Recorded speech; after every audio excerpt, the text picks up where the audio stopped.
I got started in digital radio, as many hams did, with DMR because it was the least expensive mode to get started with.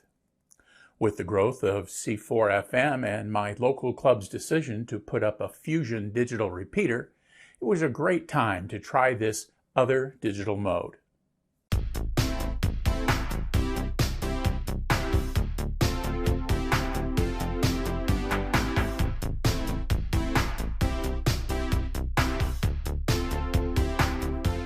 C4FM or Fusion or System Fusion are all names hams use when referring to Yaesu's version of the digital radio. The three main versions are DMR, which was developed by Motorola for business use, D-Star, which was developed by the Japanese Radio Relay League, and C4FM, developed by Yaesu. You can find a variety of radios that support each protocol. Obviously, Yaesu builds to the C4FM standard.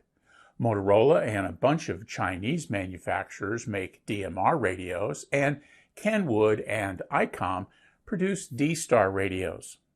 As you might guess, there's little interoperability between the systems. I chose the FT-70DR handheld as a reasonably priced entry-level radio to gain some experience with Yaesu's System Fusion. On sale, it was under $160 US. So here's the box that the FT-70DR comes in, and it's the usual kind of small box for a small radio. So let's take a look and see what we've got inside. So let's take a look at the radio first. It's got a typical small handset layout.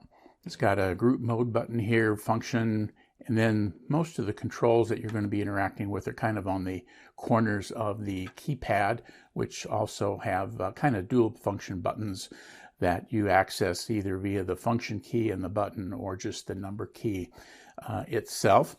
On this side, you've got the push to talk button, a monitor call button, volume control button, which is kind of interesting. You have to hold it down and then you change the volume here with the knob on the top, and then the on off and power lock button right over here.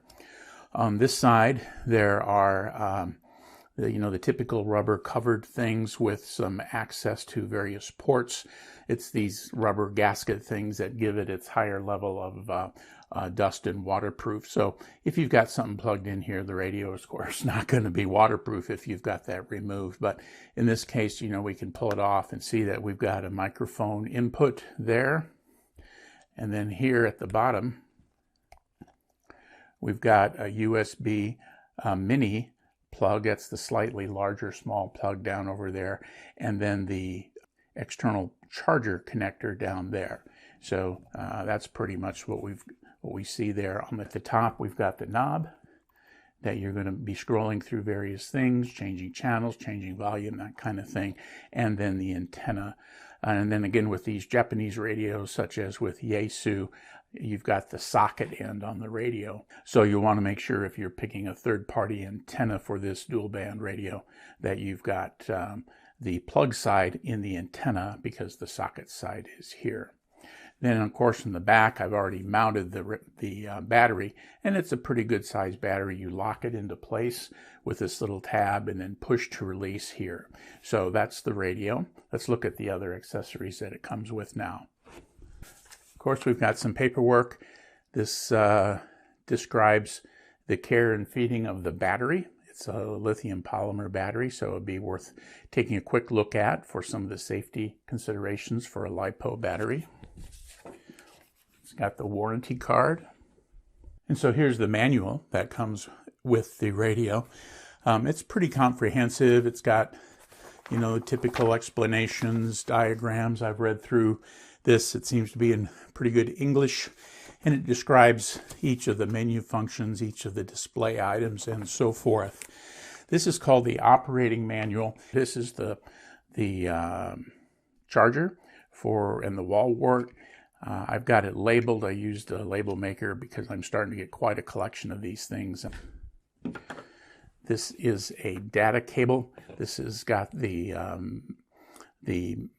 mini USB connector on it.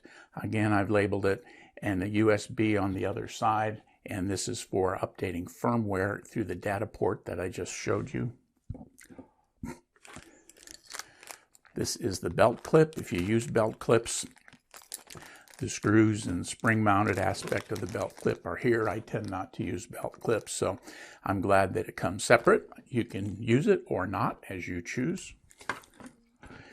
Here is the antenna that comes with it. You can see, hopefully inside there, the spike. The male end of the connection is in that antenna, and it's got some flexibility to it, but it's pretty much a typical dual band rubber ducky style antenna. And then last but not least, there's an adapter that goes on the charger, and it's got the European style pins on it. So if you ended up with this overseas, you would have the correct style plug to plug into a socket over there. The last thing I was going to show you is an extra or an optional part, and that's the desktop drop-in style charger. This is about $30 extra. Again, it works with the charger that comes with your radio. I've got it, as you can see, labeled, but you can plug it in. The little LED on the front will give you an indication of the charge status of the radio, and then, you know, to use it, you just have it plugged in, and then you can drop the radio into the charger so that you can not have to monkey with pulling the rubber gasket off the side using the wall wart input by itself. So that's what's inside. This radio's claim to fame is its relatively easy programming and operation. It's important to note, though, that with its rich feature set, it's not the ham equivalent to a point-and-shoot camera. You'll still have to spend some time with the manual or watch some YouTube videos, like this one, to get the hang of it and make your best use of it. Rather than turn this into a mega production, I'll do a couple of supporting videos for those who might be interested in some of the more complex aspects of the radio. So before we get going, please remember to smash the thumbs up button below the video if you find it helpful, and subscribe to the Gadget Talk channel. Click the bell icon to be notified when I post new videos. When you first get the radio, you'll want to charge the battery. When you first turn it on, you'll be asked to enter your call sign. It's the same process you'll see when saving a repeater name. So the first time that you turn the radio on, you need to enter your call sign. And so I have not had this radio on yet, although I have fully charged the battery. So I'm going to press the power button over here on this side by my thumb, and we'll get that display, see what it looks like. So it says enter the call sign. We can either choose the letters using the knob here where it scrolls through, or we can use the buttons here scrolling through the letters like you would texts on some of the older phones. And so I'm going to use the keypad. So my call sign is alpha, and then I'm going to move it to the next space with the band key, alpha, band key. This one I'm going to use the knob to get the 7.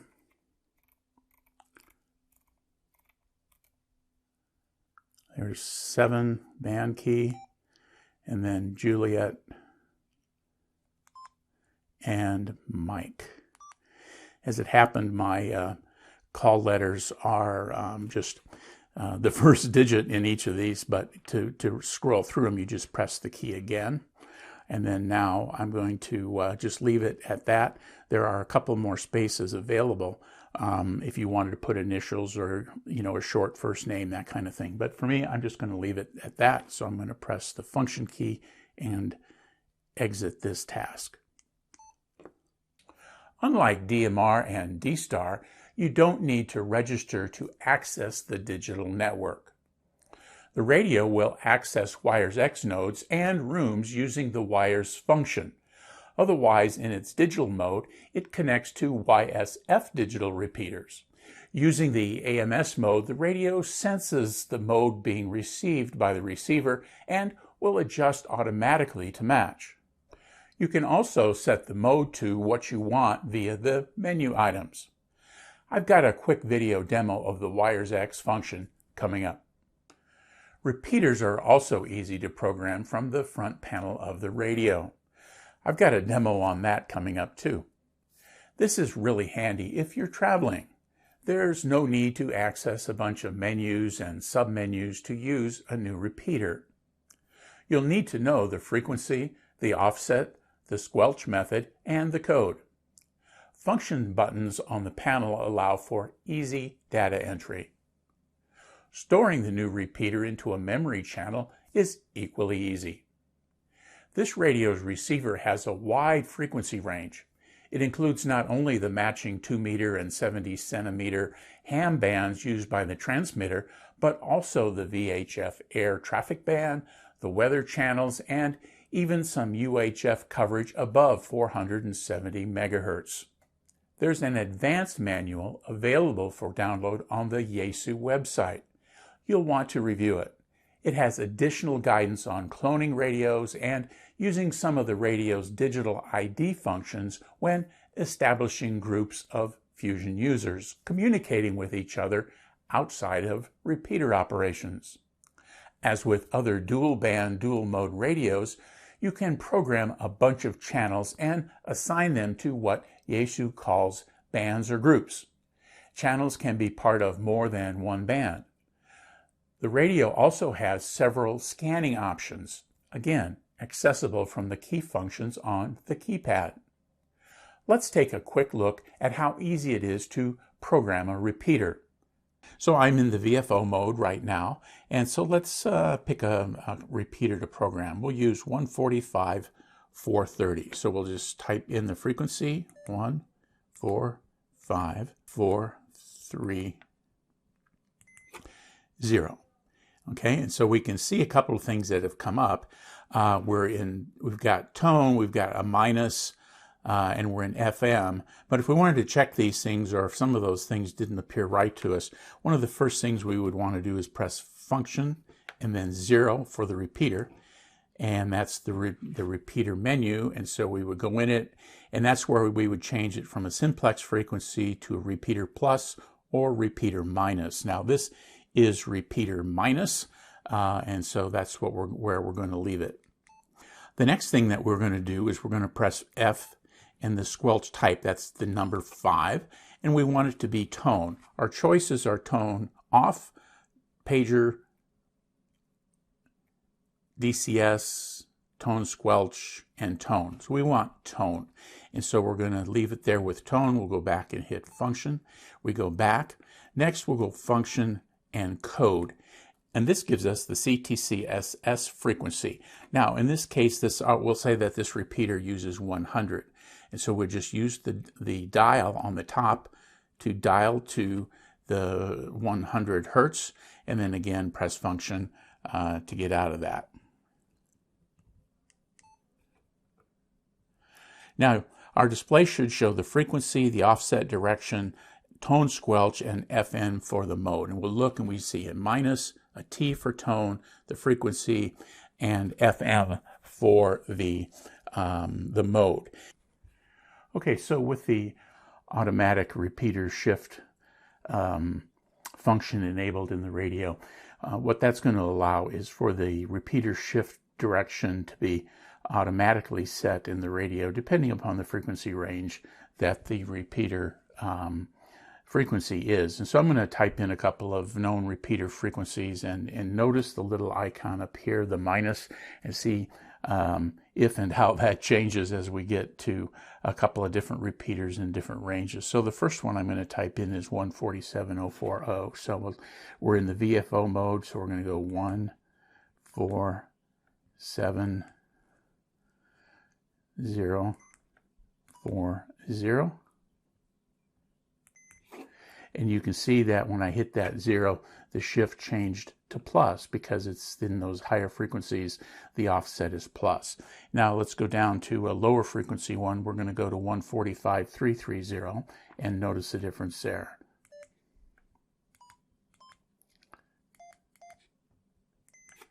And again, the repeater shift occurred, and it's in the minus. Now this doesn't know the PL tone, and so we see that we've got the T there, and so for 145.330, we would still need to go to frequency and code to set the PL tone. And I think it's 100, that's where it was, so we'll leave it there.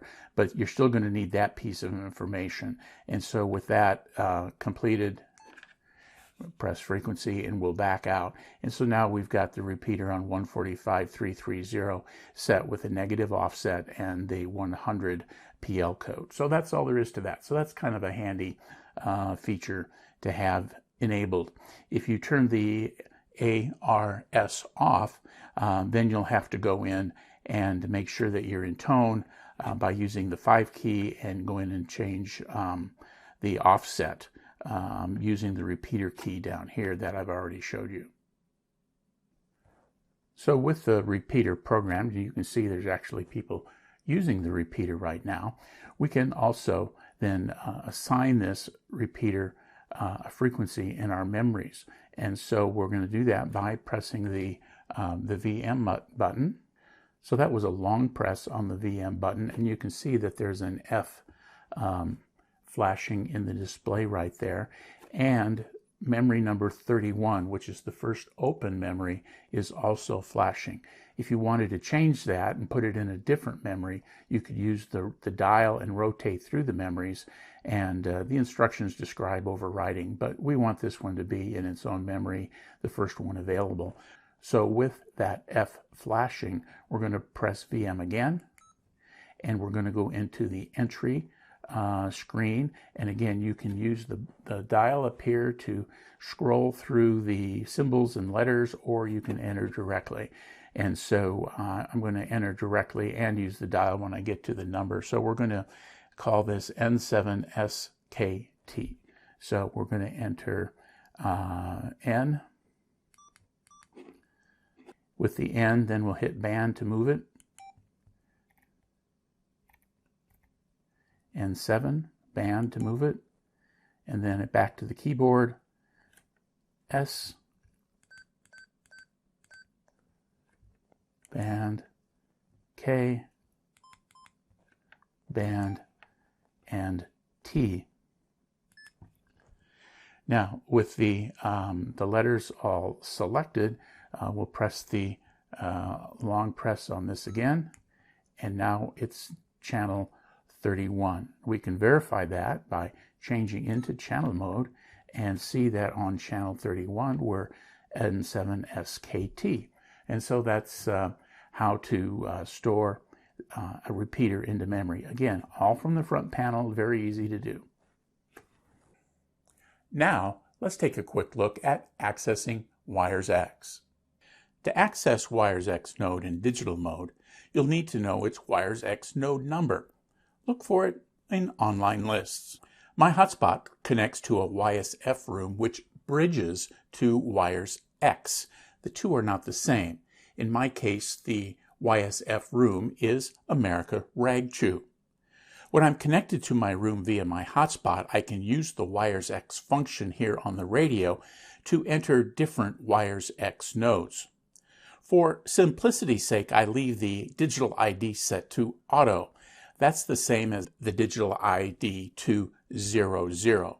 So to get into the WiresX mode and with the auto setting, I'm just going to press the function key and the AMS key.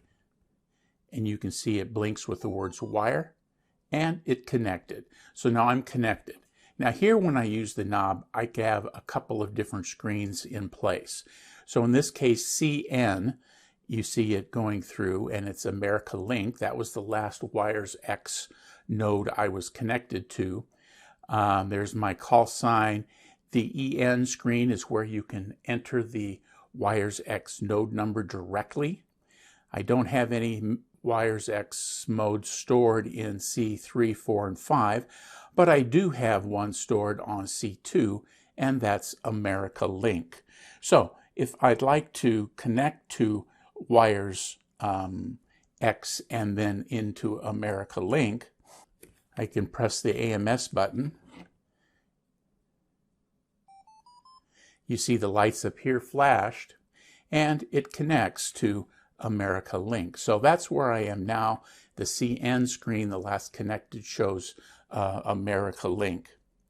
And so to exit Wires X, you need to just press a long press on the mode button, or you can just change the room that you're into or disconnect from the room you're into by pressing the band number. So now you can see I'm back to America Ragchew, which was the YSF room I'm in. So all in all, the Wires X stuff is pretty easy to deal with here on the face of the radio. Just a couple of more comments to wrap this up. There is programming software available to do some easy programming chores if you want to add a bunch of channels in all at the same time. I'll do that in a separate video. If you're planning to connect your FT-70D to a hotspot, that's pretty easily done too. I think I'll do a separate video for that as well, but here's a snapshot of what you'll need to consider. First, you can't access the Wires X system directly through hotspots. You can enter YSF nodes or rooms that are bridged to Wires X, however. Keep that in mind. Next, I found that using my Pi-Star-based jumbo spot with both DMR and YSF enabled provided hit and miss access to the FT-70. My last access DMR talk group was pretty active, so doing things like using the Wires X access functions of the FT-70D usually failed. When I turned off the DMR function on the Pi-Star hotspot configurations page, my FT-70's performance was rock solid. I chose to add another YSF-only hotspot. You could also just switch back and forth between the modes in the configuration software. Either way, things worked better when both modes were not active on the same hotspot at the same time. Last, you should seriously consider the fast charging cradle option. It's about $30 and works using the same wall wart that comes with the radio. Peeling the rubber cover off the power access port on the radio is a nuisance. It's much simpler to just drop the radio into the cradle. I haven't had this radio a long time, but I've been happy with the sound quality of both the radio itself and this digital mode. I found some fairly active rooms, so it's been easy to engage others from around the country. As you saw in the video, front panel programming is easy and Wires X access is too. Look for my video on using Chirp to program this radio. It's free and it has more features than the Yaesu ADMS software. At this price point, this is a solid choice for someone looking to get started with Fusion as their digital radio protocol. Hey, if you found this video helpful, please click the thumbs up button below the video and subscribe to the Gadget Talk channel. Click the bell icon to be notified when I post new videos. 73s, and thanks for watching.